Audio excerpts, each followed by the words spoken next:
Welcome to Growing Your Dental Business, hosted by dental business coach and author Penny Reed. This podcast is the ultimate resource to sharpen your focus and accelerate your results, ultimately leading to more profit at the end of every month. Here's your host, dental business coach Penny Reed. Welcome to the Growing Your Dental Business podcast. This is Penny Reed. I'm so excited to have our guest, Dr. Howard Farran, on the show. And I also have a copy of his, I don't guess it's brand new anymore, but it's still fairly new, especially if you haven't read it, his book, Uncomplicate Business. So, Howard, welcome. Oh, welcome, Penny. Thank you so much for having me on your show. It's an honor. Well, I'm glad to have you. And as many of us that have been in dentistry for years can say, you know, Howard, we've learned a lot from you, and thank you for forging ahead and not only setting an example, but continuing to raise the bar for the dental profession and all that you do for dentistry. I'm going to do the same thing for you that you did for me when you interviewed me. I have your book, but I haven't read it yet. How terrible is that? But I have skimmed the table of contents, and boy, it's on my next list of books to read. One of the things that you talked about in the book that really stood out to me, and all good stuff, I've not ever really heard you talk about team selection from the standpoint of not only how to attract the right people, but also how to keep the right people, and then how to invite the right people to go away. So let's start there with the team and your philosophy. Well, I can tell you're a genius, Penny. Seriously, I've known you for 3 decades, but I met you when you were 12. You know, when a young dentist comes up to me and she tells me that her big stresses are student loans or what type of implant system to buy, you just know they're young and green, because I don't care if you own an NFL football team or a dental office. The only thing that should keep you up at night is HR. It's absolutely the most important thing. It's everything. Being able to attract and retain the best players. It's just everything. And it's when you sell the invisible, dentistry sells invisible. When you talk to people, and it doesn't matter if you're in the United States or Kathmandu, Nepal, and your air conditioner breaks down and you call out an air conditioner repairman and he says, we can't fix it, Penny, we need a whole new one. The whole planet thinks, I don't believe you. I think you're just trying to make money. I think you're just trying to sell me a new one. I bet if I called my cousin Eddie, he could fix it with duct tape and WD-40. Every time you take your car into the shop and they say, we can't fix your transmission, you need a whole new one. Same thing. So when they go into a dental office and say, well, you need a MOD amalgam, or you need a MOD composite, or you need a root canal, or you have to extract it, and they don't know what you're talking about. You're completely selling the invisible. And this is why dental chains and corporate America, that we have 50 chains that have 35 chains that have 50 or more locations that have about 15% of the market. And we saw this, you and I saw this way back in the 80s when Orthodontic Centers of America, and there was a dozen on NASDAQ, and they were all going to take over dentistry, and every single one of them imploded. And 10 years, they disappear. Now they're all back. And the young people, the millennials, think this is all new. But the old dogs like me, who's 54 and got a grandkid on the ground and one in the oven, we've seen this pitch before. And what they couldn't do is they couldn't connect with their customers. They couldn't even keep their doctors. I mean, these patients were going in there, and every time they went in there, they were seeing a different doctor. And when I go into dental offices, the ones that are crushing it were able to attract and retain team members who could connect with people and build trust and build relationships and slow down their employee turnover. They could keep dental assistants and hygienists and the front admin staff for decades, 2 decades, 3 decades. I'll never forget when I was growing up, there was a guy named what was his name? Esther Landsworth, Ethel. I think it was Esther Landworth. He was in Wichita, Kansas. And when I would go there in high school and I'd hang out in his office, one day I got brave enough, I felt close enough to him. I said, why do you have that real old lady up there? I mean, she was like a great grandma. She was in her high 80s. And he said, son, I bought this practice 30 years ago, and she was the office manager. And she knew everybody's name. She knew everybody's mama, everybody's aunt, cousin, whatever.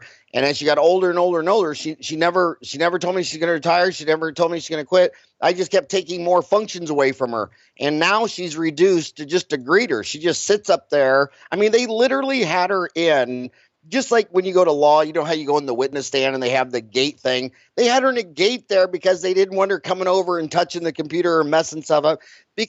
And every kid that walked in, the first thing they did is they'd walk up there and they'd say, hi to her. And she'd tell them stories about their mother bringing them in when they were in a car seat. And she could also remember her mother coming in a car seat. So it's all connecting. It's all relationship.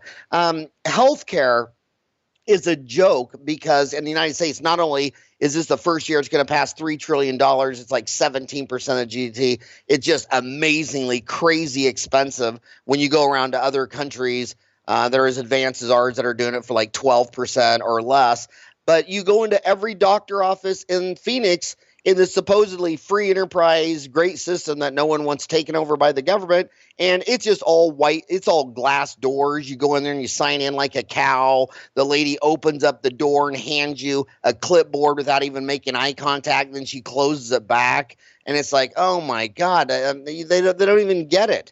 So the dental offices that are crushing it, I can walk in the dental office and within 60 seconds, you can smell success. You can smell patient retention, patient loyalty, customers coming back, staff having fun. No one's afraid of the doctor. Everybody, team huddles, anybody can communicate. You go into other offices and the dental assistant asks the dentist, well, why are you doing this? And the doctor's like, well, if you want to know, go to dental school. And then they go to continuing education all by themselves. They don't bring their staff. And they think that if they go get all this alphabet soup after their name, they're going to be all that and all great. And then they think equipment's going to solve their deal. If they buy some shiny CAD cam or CBCT or laser, they're just going to be all that. And it has nothing to do with that. It has to do with just all the people skills, everything you learned in kindergarten, everything you learned about why you like to play in the sandbox. And when you can build an environment like that, and that's what leadership is. Leadership is building an environment where everybody feels safe, everybody feels respectful. When the staff asks the doctor a question, he answers them just like it'd be a patient, his own mother, a sister, a cousin, so that when the doctor leaves the room, they turn to the dentist and say, well, why do I have to get a root canal? Why can't he just do a filling? She can totally explain it. They take continuing education together. They take, if they don't have a lot of money, they can take online CE courses. I mean, there's a gazillion of them for under $20. It's just all HR. Well, it's amazing to me also what you just mentioned there about if they don't have a lot of money, they can do it online. What other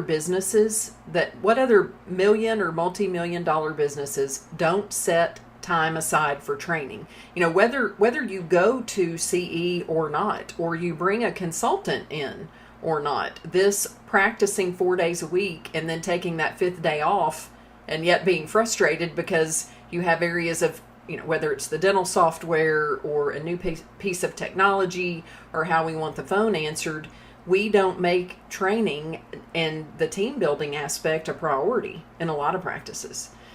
So Howard, I'm going to switch. Instead of Dr. Farran, I'm going to pretend like for a moment that you're Dr. Phil. Okay, so most of the listeners are likely not about to open their practice. They're probably already in practice, and perhaps some of them don't even like some of the members of their team. Heaven forbid, but it's probably true. So let's say you find yourself already surrounded with the bad news bears dental team. Maybe you've got one or two that you think have some promise. So even if you're not bold enough to clean house, because that might not be the best approach, where would you start if you already had some that were good, some that were average, and some that you knew probably didn't need to be on your team? Well, I'd be a real doctor about the situation. I mean, when you have a cancerous polyp, they don't go in there and look at it and take pictures and scrape around the edges and throw antibiotics at it. They just go in there and carve it out. And I mean, I can tell you at least 20% of all dental offices have a cancerous, toxic individual in there that just needs fired right now. I mean, the only plan that needs to be done is that person needs to leave immediately. And everybody takes a deep sigh of relief. It builds faith that there is a leader. You go into dental offices, and after the dentist does a root canal, he just goes back in his office and shuts the door, and you got assistants, rolling eyes at the hygienist and contempt and dysfunction all over the place. And it's because they're not involved. When I watch a basketball game, those coaches are walking up and down the side of the floor the entire game. They're totally involved. They're calling timeouts. When I go into offices that are crushing it, when the doctor gets done doing a hygiene exam, if he doesn't have to go anywhere, he'll stand there and he'll walk the patient all the way to the front desk. And then after that person checks out, you have to walk around and smell the factory. I remember one of the endorsements for my book was Swim with the Sharks Without Eating Alive by Harvey McKay, who was a big fan of mine. He was one of my teachers at my guest lectures at my MBA program at Arizona State University. And he said, we just made white manila envelopes. I mean, they're just plain Jane. He says, I couldn't manage that, my numbers. I had to go there every day and walk the field. He says, if I walk the assembly line and I walk by every department, the people getting the paper, the people running the machines, I would walk it. He says, I could smell success and I could smell problems. And I was the owner, I was the leader. And when I smelt a problem, just like, hey, what's up? And leaders are the people who are most willing to have the highest number of uncomfortable conversations. I don't want to go in there every day and have everybody ask me how my 4 boys, Eric, Gray, Grant, and Zach are doing, or how my little Taylor Marie granddaughter's doing. I want to go in there and say, hey, Penny, what's keeping you up at night? I know we're doing good. I know we're successful. I know all that. I don't need to read the greeting card from grandma or someone who sent cookies. I don't need any of that. Who's upset? What's wrong? What's keeping you up at night? What do we need to do? What should we be working on? Let's have an uncomfortable conversation, and let's be very frank about it and be very direct. And so, if there's any cancer toxic person in your office, it's got to go. And then when you're looking at staff, what we've found over the years that when you take your entire office to the continuing ed, half the room is all the doctors coming by themselves, saving money, and they're all making like $150,000 a year and under. And then the other side of the room, every row or two is an entire office, and they're all making twice that. Over the years, I always had a pile of resumes of these girls that would just come by and they'd say, yeah, I've met your assistant 3 times at 3 different courses. And oh my God, if you ever have an opening, here's my resume because, my dentist is never going to go for it. He doesn't get it. He lives in a cave. He's not even trying. It's kind of a hopeless situation. Remember when staff quit, they fired the dentist. Dentists on Dental Town always talk about firing a staff. I don't see them ever talking about the patients' staff firing them. Your patients fire you. It's the same thing on Dental Town. Everybody wants to talk about advertising. And when I got out of school, advertising was taboo. And then after a decade, people start saying, well, you should spend 1 to 3% on advertising. And now they're talking you should spend 5 to 7% on advertising. Well, just do the math. If a hygienist works 40 hours a week and she works 50 weeks a year, she could only clean 1,000 people's teeth for an hour every 25 weeks or twice a year. So if you're getting 25 new patients a month, you should be adding another full-time hygienist every 3 years. And you go to these offices after 10 years, they don't even have a full-time hygienist. They got one hygienist 3 days a week. Then you come back at 20 years. They still got one hygienist 3 days a week. You come back at 30 years. 40 years. You'll walk into a town of 5,000. The doctor's been there for 40 years. And I say, hey, buddy, what do you need? He goes, I need new patients. You think I should start a Facebook, Twitter, Pinterest, LinkedIn account? I'm like, dude, you've gone through every single person in this town. How can you still be talking about new patients? When are you going to go look in the mirror and say, why do my staff fire me and not come back? Why do my patients fire me and not come back? Why do I have 3 ex-wives? Solve those problems. And when you jokingly said, I'm going to start calling you Dr. Frank, I'll call you Dr. Phil. I seriously think every single practice management consultant is an armchair psychologist because all those problems are in the doctor's head. It's not the market. It's not the economy. It's not Obamacare. And this election that everybody's so crazy fired up about, I don't care who wins. An hour and a half after the election, whoever wins, it's going to be the same gridlock. They won't agree on anything. They can't compromise on anything. We don't have a totalitarian dictator that shoots a gun in the air and does 10 things. He's got to get it through Congress and Senate and Supreme Court, and nothing ever gets done. And everybody that's crushing it, like me, during those debates, I'm doing email. I'm working on my business. I'm talking to my staff. I don't even care who wins the election. All your problems are standing in front of you at the mirror. Solve all those problems. And I don't care if Putin is in Ukraine. I don't care what North Korea is doing. I mean, that's just noise. It's complete garbage noise. And you have so many things in front of you that you could be working on, you could be solving. And then another exercise that I've always done is, when Ray Kroc died, the McDonald's didn't blink. The next morning, it was like 28,000 McDonald's got up and made 2 all-beef patties, special sauce, cheese, less onion. I mean, since Sam Walton died, they've been opening up 40 Walmarts a month. And I tell dentists, I say, when you go to bed, you should lay down in that bed and you should pull up the covers like they're closing the casket and saying, okay, I'm not going to bed. I'm dead. What happens to my business tomorrow? Is it just dead? Does it just go under? Because the greatest business in the world, Thomas Watson Jr.'s IBM, survived his death. And so what would be the problem tomorrow? And the problem is they're dentists. They just want to drill, fill, and build. They're not business people. A business person, look at Rick Workman. He owns 1,500 dental offices. He hasn't touched a patient in 20 years. Stephen Thorne owns Pacific Dental Care. He's not even a dentist. Rick Kirscher owns 350 Comfort Dentals. He hadn't touched a patient in 25 years. They spend all their time drilling, filling, and billing and going to all these obtuse courses on occlusion and canine guidance, and now they're always going to solve it. Now if you haven't solved any of your problems in 20 years, you're going to start learning sleep apnea or placing implants or bone grafting when Clear Choice can hire a periodontist or an oral surgeon from the next town over, the next county over, and come in and do all their surgeries for a percentage of a collection, and they didn't even go to one course. I mean, while the average dentist is spending $100,000 on a CBCT and $100,000 in implant courses and equipment and implants and all this, the conductor, the businessman just says, yeah, we're going to start doing implants. I think I'm going to have, I called the next county over, and there's a periodontist who's going to come in one half Friday a month and place all my implants. Yeah, I think sleep apnea is good. Yeah, I found this sleep apnea person who's been crushing in sleep apnea, and he's going to fly in on Southwest Airlines for $200 one day a month and do all my sleep apnea. I mean, be a businessman. Why are your patients not coming back? Don't tell me about advertising. Talk about patient loyalty.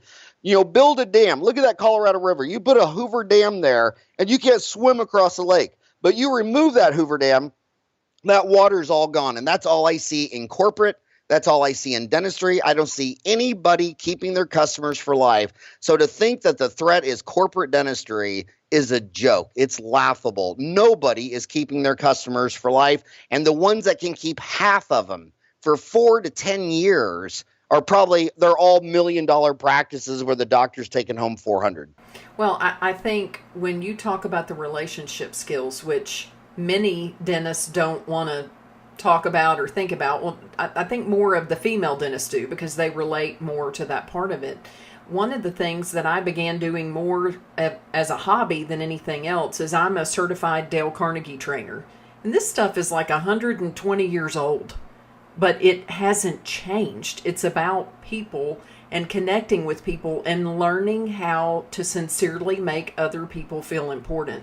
And I'd love your thoughts on this, but my thoughts are when you can't attract and keep great team members, it's because you don't know how to make yourself feel good, but you haven't yet mastered the art of empowering other people to feel good about themselves and to grow.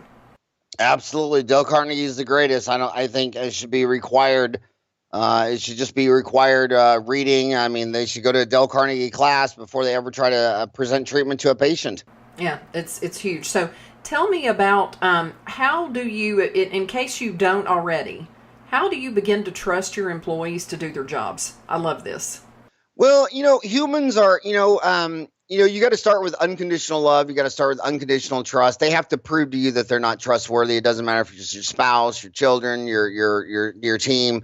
When you talk about training, you go starting at a Fortune 500 company, there might be 1 week of training. Some are 2 weeks. I mean, Thomas Watson Jr. of IBM, all of his salespeople, before they talked to one customer, went through a 6-week training program. And he had the most genius thing in the world where he said, nobody knows computers. And that's same as dentistry. They sell the invisible. He goes, no one knows a thing about computers. He goes, they just believe what the salesman tells them. So if 70% of all the computer salesmen in the world work for IBM, we will have 70% of the market. And every computer historian says that at the time that Thomas Watson Jr. started his ascent, there was about 7 major companies, and his at least 4 of the other companies had far better, superior technology, but they didn't focus on the sales. So it's all about cultivating a culture. Ryan, can you hand me my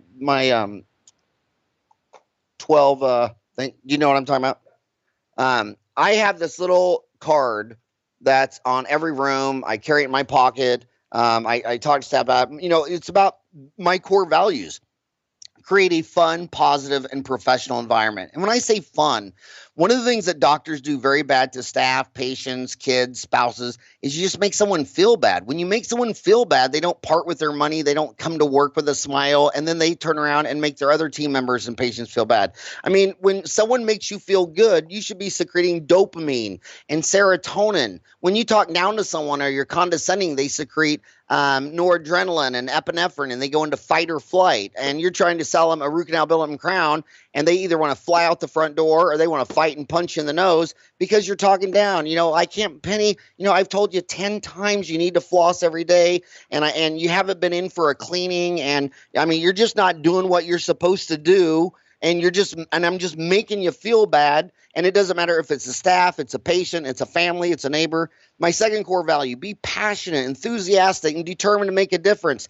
Everybody knows. I mean, my oldest sister is a Catholic nun for 35 years. No one's ever paid her a dime. She feels like she's making a difference. And anytime you go into a company and everybody feels like they're making a difference, that they have passion, they have a purpose, they're just not going slugging out something for $20 an hour. They're actually making a difference. And that's why it's important for dental offices to get involved in Halloween candy buyback programs, water fluoridation, going into the schools, because you're not there saying, hey, we want to set up a drill, fill, and bill factory so doctor can make $1 million and buy a boat. No. I mean, if you come into a city and you practice there for 10, 20, 30, 40 years, you should have made an impact on their oral health. You should have lowered the DMFT rate through water fluoridation, through children's education, through flossing. I mean, we want to make a difference. We're about servants for oral health, and some dental offices that they have. I mean, I've gone to dental offices where when you pull up, the assistants are smoking at the back door. I mean,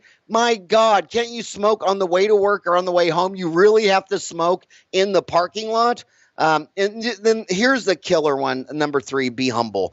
Harvard Business Review has done this a gazillion times where they say, what is leadership? And they look at the highest performing companies in the Fortune 500 and the lowest performing, and they look just at the CEO and they say, what is it? Is he tall, dark, handsome, charismatic? What the hell is it? And they can't find any of that stuff. Like, Penny, I'll quiz you. One of the fastest growing companies in my lifetimes, when the top 5 was Walgreens. I mean, that thing grew 30,000% since we entered dentistry. Name the CEO's name. Oh, I couldn't tell you. He's not in the limelight. He's not charismatic. He's not what, Hollywood makes you think that the guy would be, some driving a Corvette with a hot woman. No, they're just humble people that listen to their customers. He listens to his staff. He listens to his pharmacist, and he's an operator. He's a hands-on. He creates trust. Tell me, pharmacist, what your problems are. Let's work on this. You got to be humble. There's so many dental offices where staff will ask me a question in the seminar, and I'll say, well, why didn't you ask your dentist that? Well, he'd get mad. I'm like, he'd get mad? He'd get mad at a question? I mean, where's the humility? Embrace and drive innovation. I love new toys. I like lasers and CAD cams and all that if it makes you enthusiastic. If you're buying one of those machines to make a bunch of money, trust me, that's not going to work. It'll make you a lot of money if it embraces innovation and it fires up the staff and everybody's motivated. Everybody thinks it's cool. Then your patients are in there and they feel the motivation. They think you guys are all cool. And that comes with, it's all about the new patient experience. It's not about your alphabet soup behind your name. So, like, let's say I'll talk, 2 doctors have a CEREC machine. one doctor, the whole staff's fired up. They've all gone to these courses. And when new patients come in, they go give them a tour of the office and show them their new machine and tell them, we used to take impressions that made you gag and you wouldn't get the crown for 2 weeks. And now we bought this, and they're feeling the enthusiasm, the passion, the contagion. That's what works. I mean, I tell people, when they say they want to buy something, I say, what do you want to buy it? And they think, well, I think it'll be good for business. I'm like, no. I mean, I buy it if it's going to make you run 20 red lights on the way to work because you can't wait to get to your playground. I remember with my boys, if I threw them in the sandbox and there was just sand, they'd be out of thing in 5 minutes. But if I put them in the bathtub or the sandbox with 5 Tonka trucks and G.I. Joes and toys and balls and whatever, they'd play there all day. Follow the golden rule. Treat others like you would want to be treated. Mistakes will be made. Be accepting and accountable and move forward. When you make people feel bad for making a mistake, they quit making decisions. So every time someone makes a big old mistake in my office, I'll always start laughing, and I'll say, well, considering that I did blah, blah, blah, I mean, I'll try to think of the dumbest, worst thing I ever did, and it makes their mistake look so small because, I've made some very big mistakes. I've never stopped learning. I've always noticed. That's why I think your podcasts are so cool, is because in my 30-year experience, all the dentists who jumped out of the gate and were consuming 100 hours of CE a year, a decade, 2 decades, 3 decades later, they were completely on top of Mount Kilimanjaro. But the people who would take the minimum requirement and they wouldn't take their staff. So never stop learning. Learning the information, it gets you fired up. It gets you everywhere. Next one, be honest and respectful. Integrity is everything. That's why you report the cash. That's why if you cement a crown with an open margin and your hygienist catches it, well, you have to replace it under warranty, because how could you tell the next patient, well, you have an open margin, but since I didn't do it, we need to bill $1,000 and do a crown. Well, if you placed a crown with an open margin, I mean, Walmart has a no questions asked return policy, and it's 1% of sales. They don't even want to hear the story. It's kind of like when we were little, divorce was a big deal and private investigators. Now, finally, the courts figured out we don't even care why you're getting a divorce. It's a no-fault divorce. It's a no-fault warranty. I made you a denture. I think it's awesome. You hate it. Your old one fits better. You want your money back. I'm giving it to you because I don't want you living a block away telling everybody for the rest of your life that you got the worst denture on earth at Howard's Place, about Today's Dental by Safeway. I want you, and so many times in the last 30 years when I just said, look, here's your, I give you your money back. I can send you across the street to my best friend and dentist, Tom Mattern. He'll do it, and then he'll send me the bill. You can go wherever you want. I'll pay that guy to redo it. What do you want to do? And almost every single time, they just reach out their hand, they shake my hand and say, well, I just like the way that you handled this. And what's so funny is so many times they always have it redone with the associate who's standing right next to you because they trust the facility. They say, Penny, you tried the denture, it didn't work, and you work with Amy, and I just want Amy to try and see if she can make one better. Balance life and work and be fully present in both. I see so many dental offices where the front desk, I shouldn't say front desk, they shouldn't be named after a piece of furniture, or the chair side dental assistant named after a chair. The admin staff, 5 times a day, they got to go tell dentist that his useless wife Muffy's on the phone calling for the 5th time while they're running an hour late. And then when that dental assistant gets a call from her kid in school, from the school nurse, something's from, and then he goes and posts on Dental Town, what do you do when your dental assistant takes personal phone calls? How do you stop that? It's like, dude, you get 5 a day from your stay-at-home wife. So, balance life and work for you, your team, your staff. One of the reasons that my team has stayed with me a long time, because some of them have even told me over the years, the best thing about working for you. And I'm like, what? And it's like, you didn't make me be here at 8 o'clock because by just coming in at 8:15, I was able to drop off my kid every morning on the way to school. Or, you let me start at 6 and then I could leave at 3:30 and pick my kid up after school or whatever. But, you only live once. We're all going to be lowered into the same size grave. Balance life and work. Strive to make everyone feel safe, valued, and employment. People don't bring you bad news if you're going to bite them. So when they bring you bad news, you got to make them feel better than when they bring you a Starbucks chocolate mocha. I mean, you got to make them feel good. Penny, thank you so much for telling me that. I'm just born to solve problems, and you brought me this issue, and thank you for bringing this to me. What do you think I should do? If you were me, what would you do? Okay, so so be remarkably helpful as a CEO. I mean, you want to be like, you're in a healthy relationship when you get a problem. The first person you take it to is your best friend. And if you get a problem and the first person you don't want to hear about it is your spouse or your hygienist or your office manager or your brother or kid, I mean, that's not a healthy relationship. So you got to be remarkable, helpful. When they bring you a problem, it's like, oh yeah, well, what can we do? What would you do if you were me? What do you think is the best? Be remarkable, helpful, make them feel safe.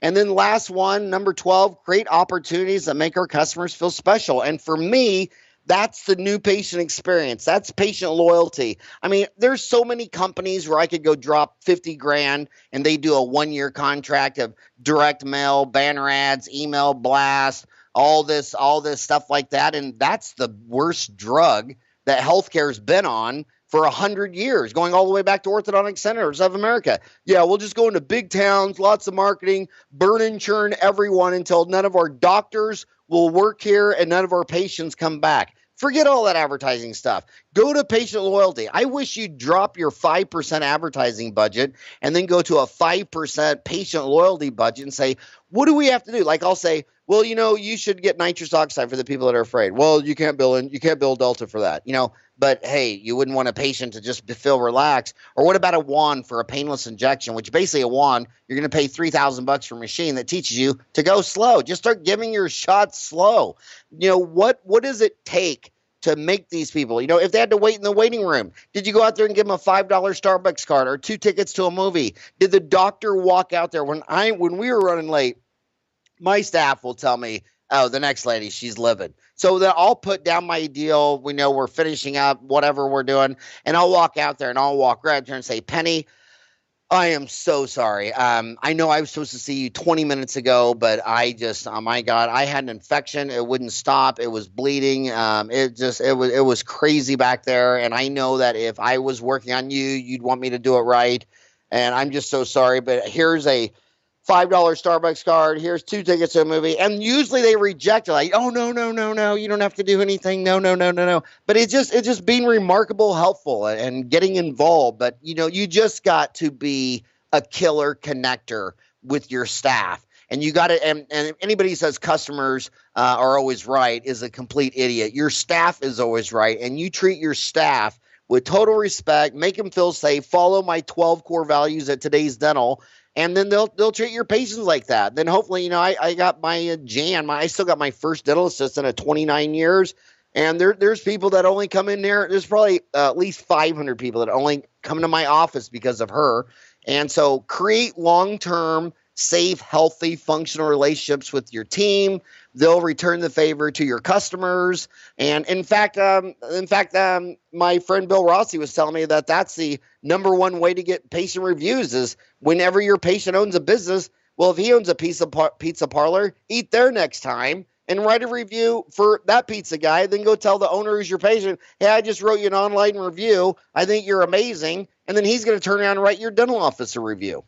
And I couldn't agree more. I mean, clients will come to me and these are great services. They'll say, hey, I'm thinking about signing up with this social media company or doing that. And so we'll look at, okay, what's your budget and what's your cash flow and how many of these internal marketing type things are we doing to make our patients feel good, or thank you notes, or even sending little flower arrangements to them and a coffee cup, things that will make them feel appreciated and get noticed.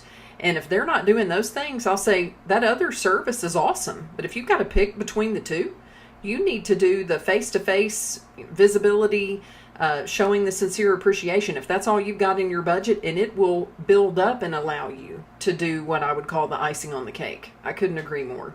I love that you talk about burnout because not that I know everything, because I realize every day how much I still have to learn. Whereas when I started this in my 20s, I thought I knew, in my mid 20s, I thought I knew everything. So every day I wake up and I'm like, wow, I wonder what I'm going to learn today because things change so much. Over the course of my career as a coach, I have had many clients that were either already burned out or on the verge of burnout when we first started working together. You know, it's like that's sort of what prompted them to pick up the phone and call me to say, I know I can't do this the way that I've been doing it anymore. So I would love to hear from your perspective the signs of burnout and, you know, the source and what you would recommend that doctors do to begin to make the turnaround. It's my belief after 54 laps around the sun that burnout first has to do with just not taking care of your instrument. You know, they wake up in the morning, they skip breakfast, they drink a bunch of coffee. At lunch, they eat McDonald's. Then after work, they go to happy hour and they down a couple drinks and beers and eat fried cheese balls and then go watch late night TV and don't get enough sleep. And I've just seen so many dentists in my life. Like I have two women that are, I'm a 3-time Ironman. I have two women. One's done it. Anyway, they've done so many Ironmans and won so many races. And every day at 5 o'clock, one of them two is knocking on my door. And when I see these dentists that were burned out, they weren't taking care of themselves. They weren't getting enough sleep. They were staying up late at night, eating crap and watching TV and then waking up tired and then trying to correct with stimulants like caffeine and tea and caffeine and chocolate and all this crap. And if you get up and you just work out, you know, it's every day. It's volume. An hour workout's better than 30 minutes. An hour and a half workout's better than an hour. And then lastly, it's intensity. So when you sit there and you say, okay, at 5 o'clock, that's what a personal trainer is good, because you might wake up at 5 o'clock and you say, you know what, I'm just going to go for a walk. I'm just going to walk for 30 minutes. But a personal trainer is like, okay, see that mailbox up there? Okay, at that mailbox, we're going to run all the way to the street sign. And then they mix it up. They make it fun. Hills, this, bike, swim, run, yoga, weights, whatever. But you just got to start taking care of yourself. I also noticed that when you do that, a hard workout for an hour, you almost drink the entire daily recommended amount of water. You know, you can sometimes go through 4 water bottles in an hour and a half. Whereas a lot of these dentists, they drink coffee all day, they drink tea, and then they come home and drink alcohol. They're on diuretics all day long. They're dehydrated. And then when you know you got to get up at 5 o'clock, you don't want to sit there and watch the evening baloney news on CNN and Fox News and all this crappy politics stuff. You're like, dude, I got to get up at 5 o'clock. I don't even want to know that's going to happen. I'm going to bed right now. I'm calling it a night. So you're getting your sleep, you're getting your water, you're getting your exercise. You're trying to pick a banana over a donut. You're trying to pick a tangerine over a Snickers. And, you know, I'm not perfect in any of that stuff, but at least I'm regular. I mean, work out daily, try hard. And I think when you do that, now your tools and engage, now your minds. And the other thing I like about the workout, like say you're going to go a jog for an hour.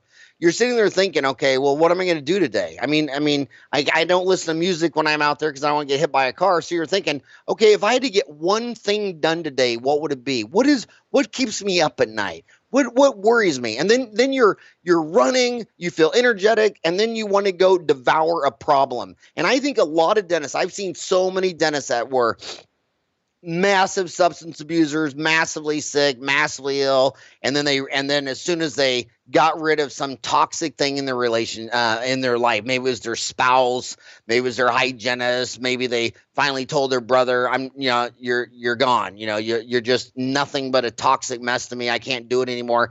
They get the strength to get rid of the toxicity in their life. I mean, the world has 7,300,000,000 people, and every day 300,000 new baby Homo sapiens are born and over 100,000 die. Well, you're not going to 100,000 funerals tomorrow. You don't even know these. Most people, you go up to them and say, who died today? And they go, who?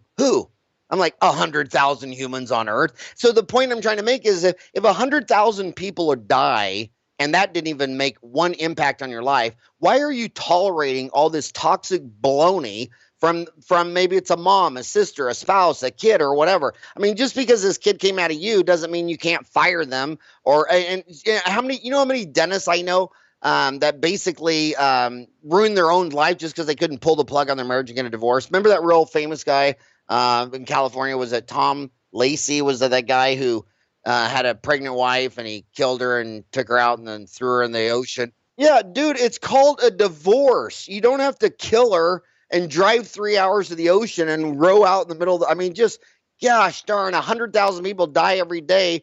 You can fire patients. I mean, I remember one of the funniest patients I ever had to fire was one of my best friends. I loved him to death. I still love him. He's an amazing guy, but god dang, he's a CEO. He's a driver. He does 10 million a year, and he drove my staff insane. He was loose with profanity, and and one day, after, I was looking at the schedule, I go, oh, my buddy John comes in today.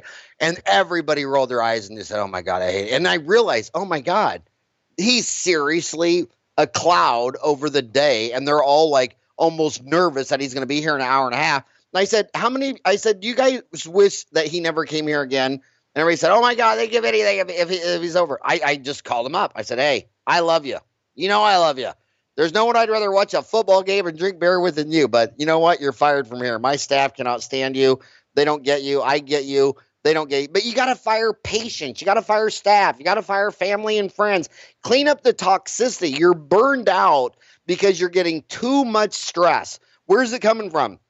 Is it internal? Is it disease? Do you need to see a psychologist, psychiatrist? Is it internal because you live off Funyuns and Twinkies and you just eat shit all day long? I mean, you're standing there feeding yourself on coffee and French vanilla cream, wondering why you don't have any energy. So is it disease internally? Is it not taking care of yourself internally?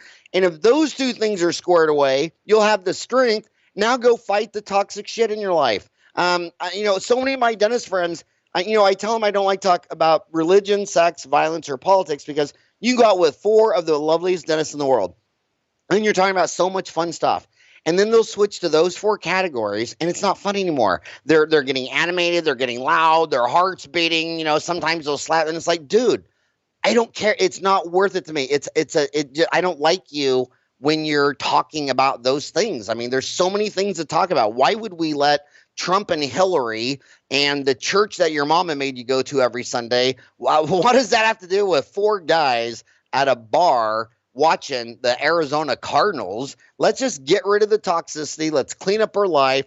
Let's take care of ourselves so the energy to fight stress, duress, trauma, toxicity. Clean it up, and then I want you to go to work, and I want you to play. I want you to play in a sandbox all day long. When my kids were playing in the bathtub, they didn't ask me every 15 minutes what time it was. When they were out there playing in the backyard, they didn't say, hey, Dad, go see what time it is. We need a clock out here in the sandbox. No, they're playing like a great movie. My only judge on a great movie is that I lost all concept of time. I was totally into the movie, and when the credits rolled up, I was almost surprised. But if I'm sitting there watching a movie and I'm like pulling out my iPhone, wondering, like trying to guesstimate how much longer this damn thing's gonna last, it ain't working.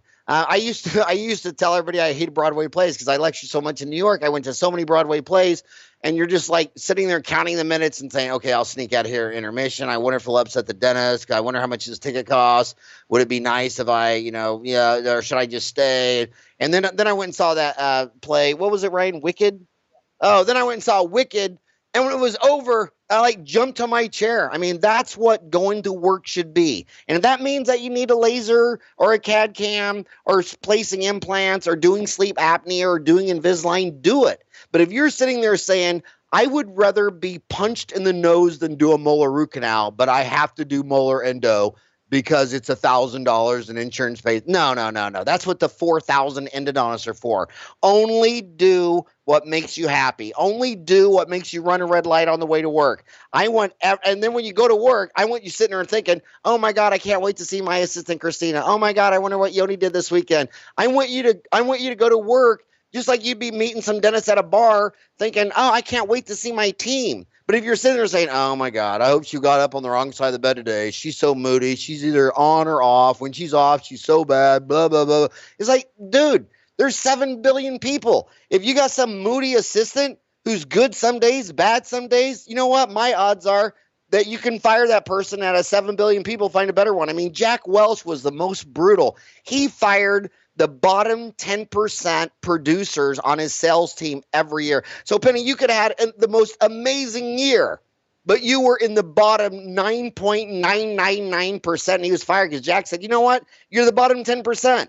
odds are if I fired you 100 of them and replaced them, 90% of them wouldn't be in the bottom 10%. I mean, he was brutal, and he took GE's market value from about $1 billion to about $180 billion in his 10-year decade. I mean, the guy was crazy insane. So just get healthy and make decisions and make them like a surgeon. Don't play around with a tumor. Just excise the damn thing, move on. Don't worry about the past. Clean it up, play, have fun. And if you're having half as much fun as I have, you're going to be a successful dentist. I love it. And I love how you put it, that if you take care of yourself and you feel good, if you're in shape, physically, emotionally, then you can make those decisions to stick by your standards. And I do agree with you 100%. When you're in violation of your own standards, because you're putting up with that person at work or that relationship or that bad habit, it just keeps you in that vicious cycle of the burnout. So thank you, Howard, for being such an example and having so much enthusiasm. I mean, that is the key. I think that's one reason why people are so drawn to you, is you remind those of us in dentistry, I believe especially the dentist, even though I'm not one, that it can be fun and it should be fun. The dental economy may have changed, but your ability to enjoy what you do should not be affected by that. It comes from inside. And I appreciate your example and also the time that you spent with me today. It was an honor and a privilege, Penny. I've been your biggest fan for 3 decades, and I love what you do for my homies too. Thank you so much, Howard. Thanks for listening to Growing Your Dental Business podcast. For more information, transcripts, and resources, please visit us at growingyourdentalbusiness.com.